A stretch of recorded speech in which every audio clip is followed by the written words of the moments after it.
Salam saudara-saudara yang terkasih, kita bertemu kembali di channel pelayanan ini. Semoga saudara-saudara dalam keadaan sehat, dipelihara oleh Tuhan, ada sukacita, dan senantiasa dalam perlindungan Dia di tengah-tengah situasi yang sulit seperti ini. Dan bagi saudara yang mengalami pergumulan ataupun sakit penyakit, kiranya Tuhan campur tangan dan segera melepaskan saudara dari segala macam kesesakan dan problem masalah dalam hidup ini. Saudara-saudara yang terkasih, kita hari ini akan membahas tentang satu topik yang sangat banyak dibicarakan orang, ya, dipertanyakan juga, tentang selamat, sekali selamat tetap selamat. Nah, ini kesannya seperti angkuh, arogan dan sebagainya, ya. Orang-orang di luar Kristen menganggap sekali selamat tetap selamat itu tidak masuk akal, ya. Bukan tidak masuk akal, tetapi sebenarnya adalah melampaui akal.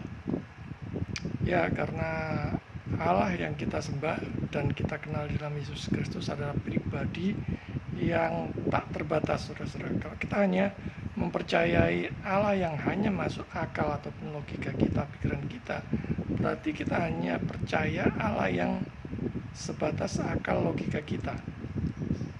Saya mempercayai pribadi Allah yang Maha Kuasa, yang berdaulat, bahkan termasuk yang melebihi logika ataupun akal saya yang terbatas. Saya tetap percaya.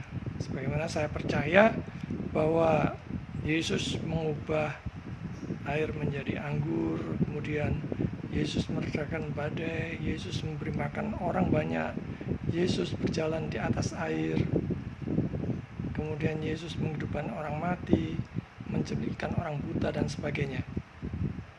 Dalam logika saya itu mudah saja, karena Dia Maha Kuasa. Demikian juga dalam hal keselamatan, saudara. Keselamatan hanya di dalam Yesus. Keselamatan hanya melalui iman kepada Dia sebagai satu-satunya Tuhan dan Juru Selamat. Itu juga mudah. Justru itu keadilannya dinyatakan. Dia adalah Allah yang berdaulat. Siapa kita? Orang berdosa yang berani mengatur-ngatur Dia harus begini, harus begitu, keselamatan harus begini, harus begitu dalam pemikiran kita. Tapi kita mendasarkan semuanya itu berdasarkan firman-Nya dari kitab suci. Kalau kita renungkan, mau seberapa baik kita supaya bisa masuk surga? Kalau dengan perbuatan baik kita sebagai orang berdosa, padahal kitab suci menyatakan bahwa segala kesalahan kita adalah seperti kain kotor, itu mustahil, saudara-saudara.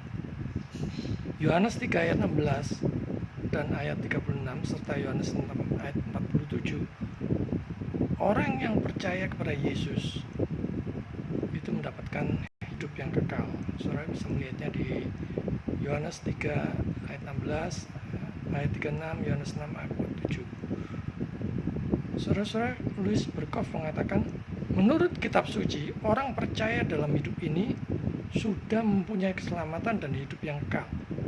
Ya, balik lagi kita lihat dalam Yohanes 3 ayat 36, 5 ayat 24, 5 ayat pasal 6 ayat 54. Bisakah lantas kita beranggapan bahwa hidup yang kekal itu artinya tidak akan bersifat kekal? Lucu, saudara-saudara, kalau kita beranggapan seperti ini. Dasar dari keselamatan kita adalah kasih yang tidak berubah dari Allah. Yeremia 31 ayat 3. Dari jauh Tuhan menampakkan diri kepadanya. Aku mengasihi engkau dengan kasih yang kekal. Sebab itu aku melanjutkan kasih setiaku kepadamu. Allah itu setia. 2 Timotius 2 ayat 12 sampai 13. Jika kita bertekun, kita pun akan ikut memerintah dengan Dia. Jika kita menyangkal Dia, Dia pun akan menyangkal kita. Jika kita tidak setia, Dia tetap setia, karena Dia tidak dapat menyangkal dirinya. Dan 1 Korintus 1 ayat 8 sampai 9, Dia juga akan meneguhkan kamu sampai kepada kesudahannya, sehingga kamu tak bercacat pada hari Tuhan kita Yesus Kristus. Allah yang memanggil kamu kepada persekutuan dengan anaknya Yesus Kristus, Tuhan kita, adalah setia. Dan ini sangat bagus sekali ya, pernyataan dari John Owen ya. Kepastian keselamatan ini tidak tergantung pada apapun dalam diri kita sendiri. Semua yang ada dalam kita digunakan sebagai cara ataupun jalan untuk mencapai janji ini. Tetapi peristiwa atau hasilnya tergantung secara mutlak pada kesetiaan Allah. Jadi saudara-saudara yang terkasih, jangan sia-siakan hidupmu. Ikutlah Yesus yang kasih setianya kekal selama-lamanya. Buat apa yang tidak pasti, ikutlah yang pasti-pasti saja. Tuhan memberkati.